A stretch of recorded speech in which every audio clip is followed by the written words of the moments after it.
Hello and welcome to another edition of Jamaica Magazine. It's the 25th day in the month of November and I'm your host, Adrian Atkinson. We have lots in store just for you today, so please stay with us. We'll be right back after the news and this important message. Jamaica Post is committed to being your preferred logistics partner. Enjoy the convenience of 3 to 5 days for international shipments at competitive rates and next business day delivery for local packages. Take advantage of our fast, reliable and ever-evolving services. Zip Mail, Click and Ship, Fast Track, EMS, Parcel Service, Registered Mail, Corporate Mail Service and Private Letterbox. Access customer service support and track packages online. Visit our post offices island-wide and premium service centers at select locations. For more information, go to jamaicapost.gov.jm. Conditions apply.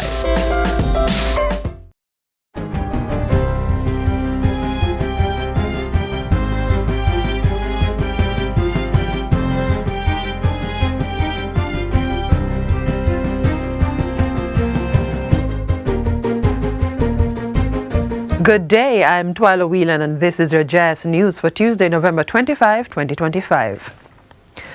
Prime Minister Dr. Andrew Holness has renewed the global call to action for the urgent reduction of emissions, in line with the 1.5 degrees Celsius target. He was speaking at a plenary session of the G20 summit in Johannesburg, South Africa on the weekend. Dr. Holness emphasized that the unprecedented strength of Hurricane Melissa and other recent storms, such as Hurricane Beryl, underscored the need for the call. Failure to do so guarantees more frequent and more destructive storms for countries like Jamaica, which have made the economic sacrifices but have had them undone by exogenous climate factors. The Prime Minister reinforced the point that resilience must be a guiding principle as disasters impose undeniable economic costs. He said this was where all nations could find common ground, as resilience was the bridge between climate conditions and fiscal prudence. Dr. Holness urged G20 members to build partnerships necessary to strengthen resilience and accelerate the transition to clean energy for the benefit of present and future generations. Jamaica is doing its part. We are committed to a just energy transition and to achieving at least 50% renewable electricity generation by 2030. But as is the case with other small island developing states, attaining such targets requires partnerships, technology transfer, concessional financing, and capacity building from major economies. Dr. Holness also called on G20 members to provide climate finance at the scale and concessionality required to rebuild, expand risk transfer mechanisms, and strengthen agricultural systems that sustain livelihoods. Jamaica has welcomed 32,000 cruise passengers from 8 ships since Hurricane Melissa made landfall on October 28. This was revealed by Tourism Minister Edmund Bartlett on Thursday when he addressed business interests and other stakeholders in Ocho St. Anne. The minister projected that the same tally would be reached in Ocho this week, pushing the overall count to 64,000 passengers since the hurricane. The arrivals, he affirmed, signaled to the world that cruise shipping was back on track for Jamaica. Minister Bartlett assured that the industry was showing resilience despite the challenges the island faced in the aftermath of Hurricane Melissa. He added that the faith that cruise lines have in our island was evident in their continued itineraries and support. Mr. Bartlett emphasized that the destination's hospitality ecosystem remained vibrant and capable of delivering quality experiences that meet international standards. A special fund valued at over $1 billion has been established to assist tourism workers who have been negatively impacted by Hurricane Melissa. Minister of Tourism Edmund Bartlett made the announcement as he led a tourism recovery tour of Ocho recently, which highlighted the phased reopening of hotels, attractions, local businesses, and other recovery efforts. Minister Bartlett outlined that the government would allocate $600 million, while the private sector would be contributing $400 million. He explained that this blended approach to funding would enable Destination Jamaica to deploy relief resources more efficiently. And we are very proud of how our partners have worked with the key players of the industry, the workers of the industry. And I wanted to see specifically the practical demonstration of the care that we have told the world we have and that we offer to our workers and to them too, the visitors who come. With the temporary forced closure of hotels and other tourism entities in Western Jamaica, Minister Bartlett has challenged industry workers in the Ocho Rios resort area to lead the recovery effort. He projects that a full recovery of the tourism sector will take time, but maintains that Jamaica will be open for the winter tourist season starting December 15, 2025. The Ministry of Labour and Social Security has convened a special oversight committee to safeguard staff welfare in the wake of Hurricane Melissa. This comes as Portfolio Minister Pernell Charles Jr. confirms that more than 100 employees, including frontline responders, were directly affected by the storm. Minister Charles Jr. gave the update at the ministry's post-Melissa press briefing recently. He says the committee will ensure that support for staff is transparent, fair and tailored to the individual needs of those recovering from loss and disruption. Now we recognize also that it is not just the physical damage, but there is a significant emotional, psychological, mental toll that this hurricane has caused, impacted on our people and on our staff, even those who have not been impacted by the hurricane physically. And so the ministry will be making available to our staff counseling services, particularly to those who have experienced, as I said, trauma or loss. And we've also introduced, or will be introducing, more extended flexible work arrangements to help the affected employees return to work gradually based on their circumstances and to give support to their involvement in community recovery efforts. Other ministries, departments and agencies impacted at similar levels will also be treated as high priority cases for assistance. Meanwhile, Minister Charles has confirmed that all staff members associated with the Labour Ministry who were previously unaccounted for have since been located. We have advanced the necessary relief to many of them, as I said, who some have to be living out of even one I think was even in a shelter. So these employees will be targeted in terms of the assistance to ensure that they can get up and running to do the work of the ministry.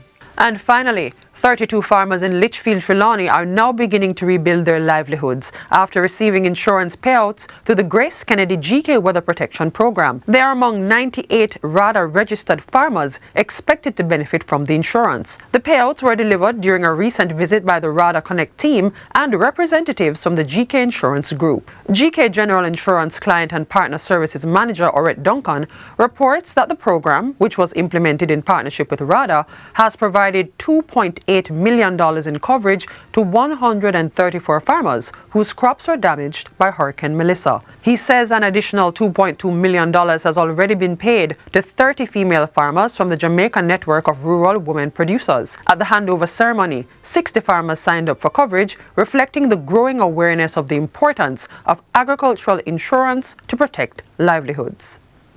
And that's it for JIS News Today. I'm Twyla Whelan. Thanks for watching.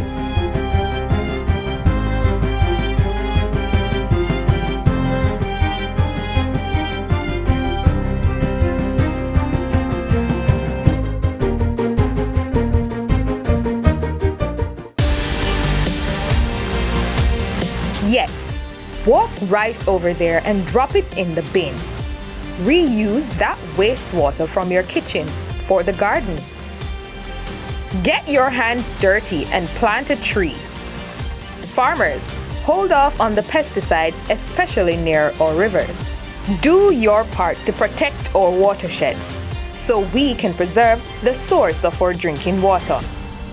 Every act to protect our watersheds counts. Start now. With the Disabilities Act helping to protect the rights of persons with disabilities so they can work, raise families and do business like anyone else, let's explore how the government is opening more doors to make everyday life easier and more welcoming for the community. Take a look.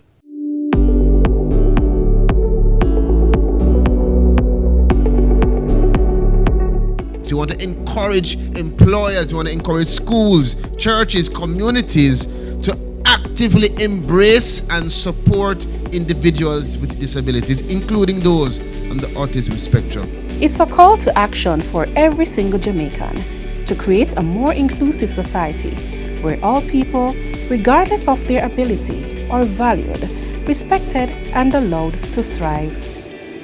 In order to achieve this, early intervention plays a vital role in assisting all children with disabilities to reach their full potential.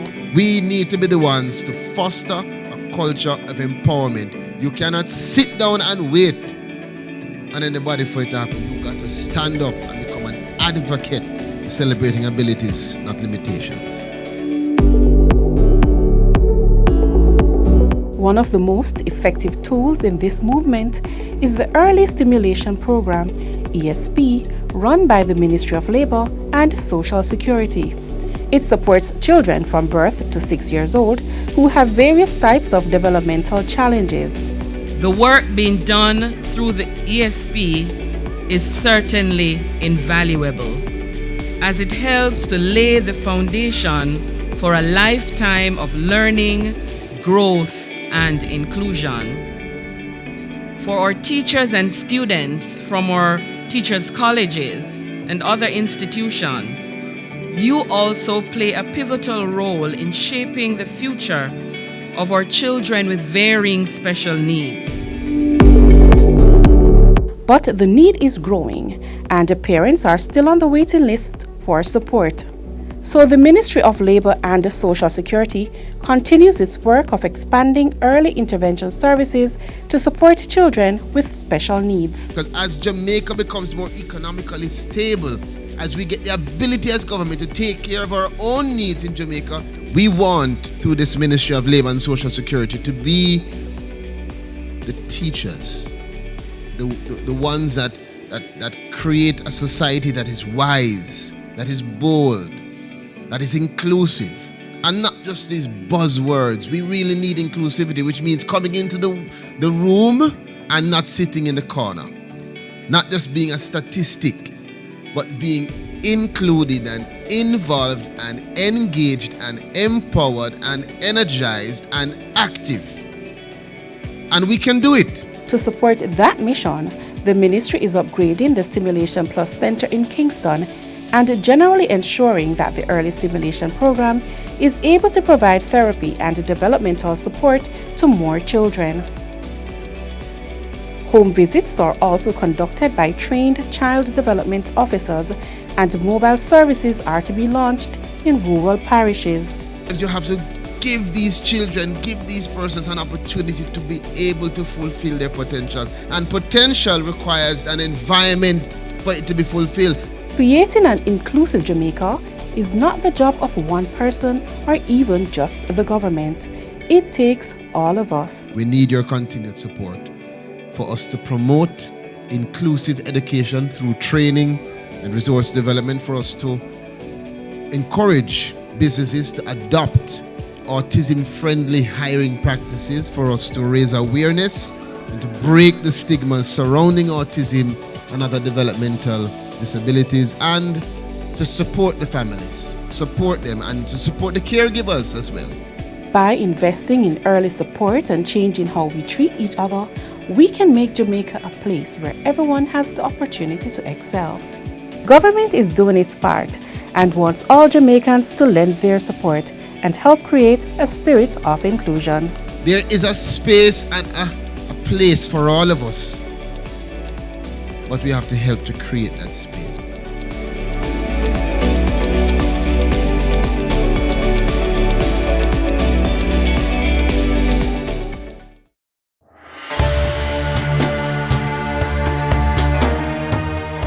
The shadows of October 28, 2025 still linger, the aftermath of Category 5 Hurricane Melissa.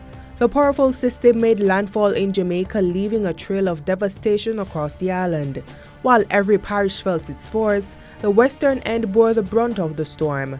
Many residents are still without homes, vital infrastructure has been wiped out, and communities are struggling to rebuild.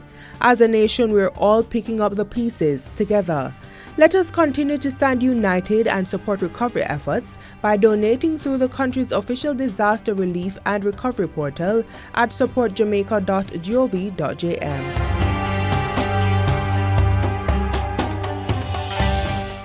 Many of Jamaica's bees were affected by the recent hurricane, and beekeepers are working hard to help their hives recover. In this next feature, local apiculturist shares tips on raising bees, caring for hives, and the types of farms and communities involved in beekeeping. Apiculture is an art and it's a science. And it's an art and science of managing bees. So everything that we do in the hive, everything that is happening in the hive is very scientific. And as beekeepers, we craft the way how we manage the bees. So every beekeeper that you speak to, they will have a different approach to different aspects of beekeeping.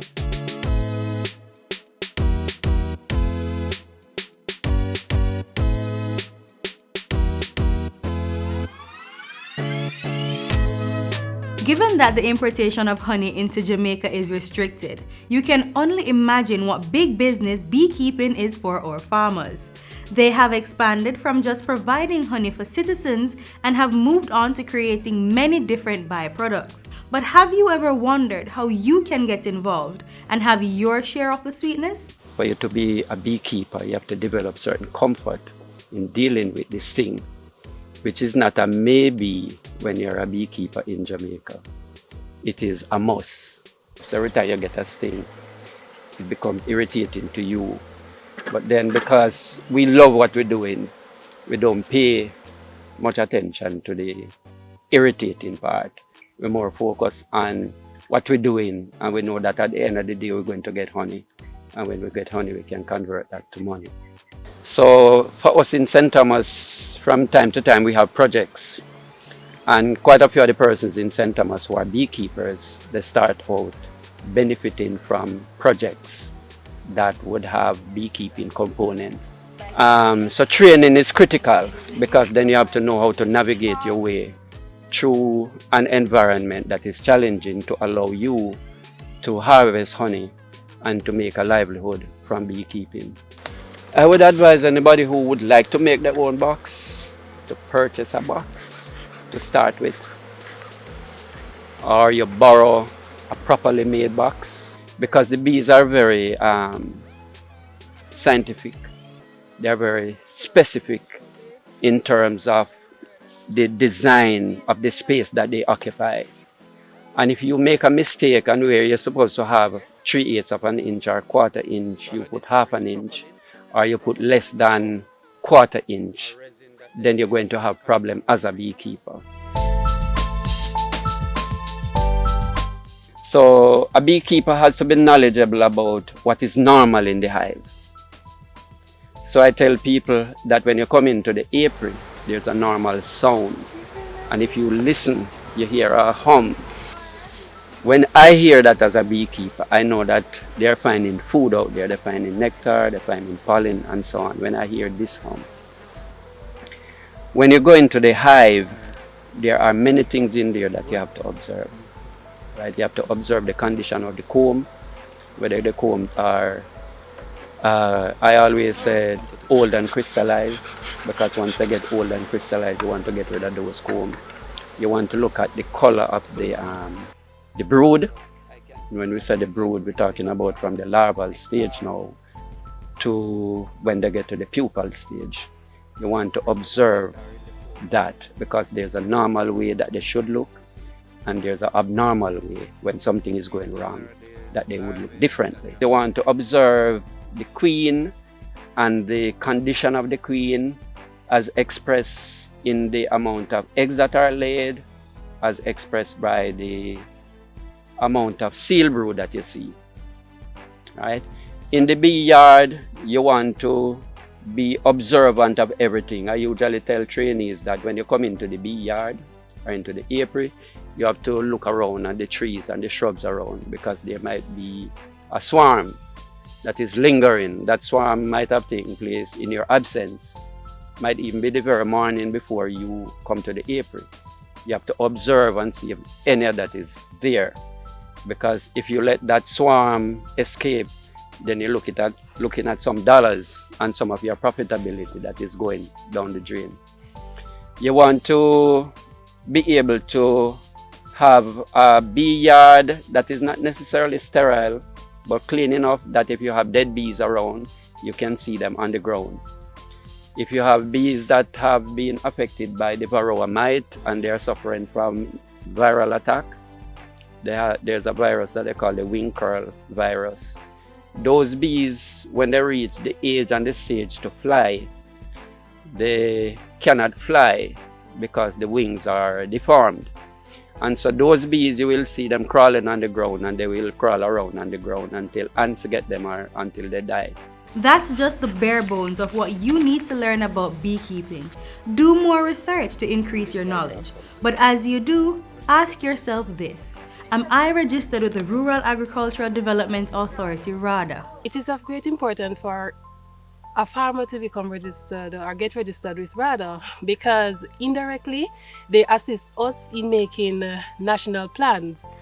For example, when we are doing our national plan, knowing the demographics of the farmer, where they are, the type of production that they do, it allows us to pinpoint as to what projects or programs can be implemented. And also, if we should have disaster, diseases, we know where the concentration of farmers are located. Or once you come to the RADA office, you can either speak with myself, the livestock officer, or the extension officer, and we'll provide you basic information on what is needed, how you go about it. We also give you the other linkages, such as the apiculture unit at Borders, that you can contact for other information. We also do assessment. We assist you in doing site assessment of your apiaries, and also kind of hold your hand in terms of getting started.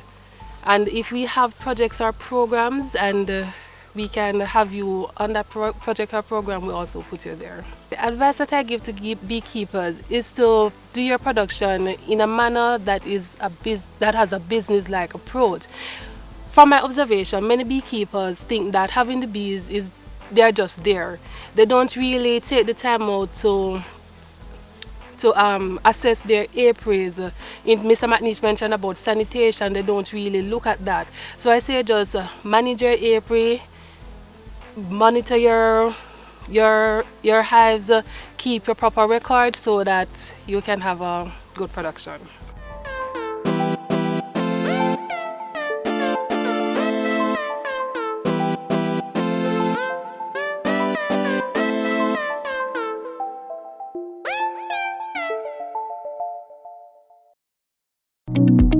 The Statistical Institute of Jamaica Statin will be conducting the 2025 Jamaica Survey of Living Conditions JSLC starting August 2025. For over 30 years, PIOJ analysis of JSLC data has helped to shape national policy, including on education, healthcare, and social support. When the JSLC team visits your home, participate. Your voice helps guide real solutions. For more information, visit statinja.gov.jm or WhatsApp Statin at 876-569-1083. Coming up next, the National Fisheries Authority NFA shares some simple tips on catching, storing and preparing fish safely. Important information as the country continues to recover and our fishers slowly return to the water. Here's what they have to say.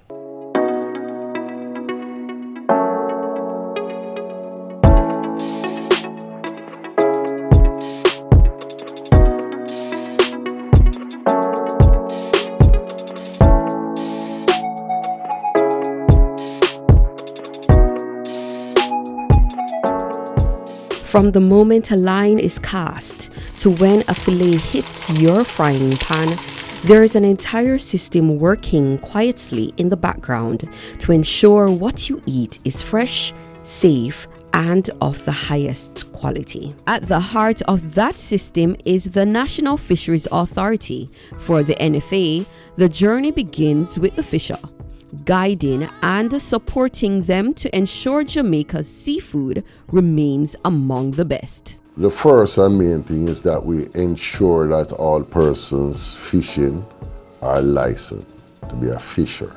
That is the first thing.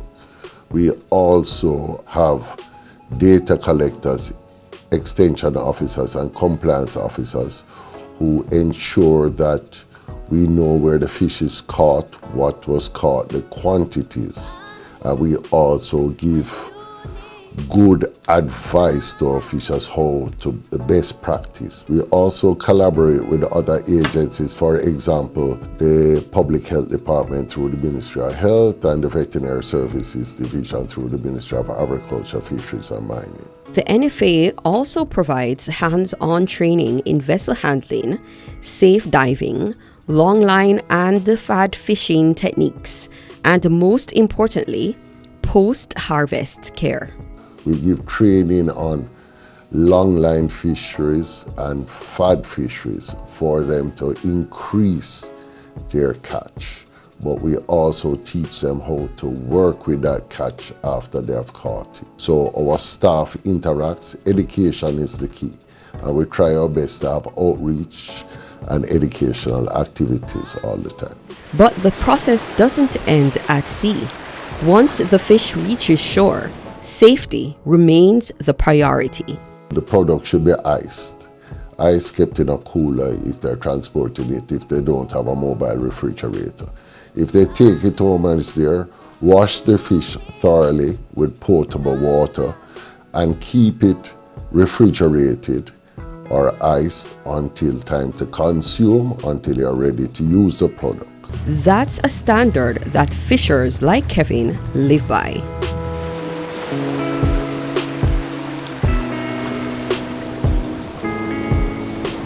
I bring a lot of ice with me, to preserve it, to make it fresh, right? So as I catch the fish, I go straight on the ice so it keeps the meat firm. So what I normally do is I get the fish, clean it up, and I put it in a bucket or a bag with some salt water, seawater, and I will freeze that in the freezer. When you take that out, the day you're going to use it, it's just like you just catch a fish. But freshness isn't only up to the fisher. It's something consumers should be able to spot too. Say, for example, I sell you the fish. You will try to make sure that it's clean thoroughly, get out the scale and the guts, wash it properly. And the best clues, the eyes, smell, and the feel. The eyes tell a lot, The eyes look kind of glassy, like blurry, you can see that it's been catch for a while and probably didn't store properly. And also the smell, it have a funky smell, like it's in Jamaica we say it smell moldy. Alright, it probably can differentiate it. Alright, sometimes when you squeeze it, you can feel a little softness. Once you've bought your fish, temperature is everything. Keep it as cold as possible, ideally just above freezing. And if you're going to store it in the freezer, you try to get off most of the moisture. That way it prevents the freezer burn. And in the kitchen, food safety is key. Cook fish to an internal temperature of 145 degrees Fahrenheit or 63 degrees Celsius. It should be opaque and flake easily with a fork. Never eat fish that smells sour, rancid, or ammonia-like, because at the end of the day, the responsibility for safe, high-quality seafood is a shared one. Next time you add fish to your grocery list, remember, it reflects the work of licensing officers, trainers, early rising fishers, and families. A tradition and a passion that keeps Jamaica thriving at sea.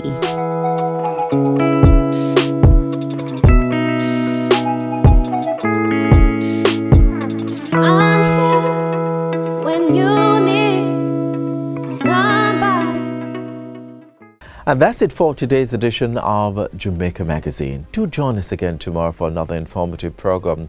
In the meantime, please visit our website at jis.gov.jm for more news you can use. On behalf of the entire team, I'm Adrian Atkinson. Stay safe. This has been a production of the Jamaica Information Service, the voice of Jamaica.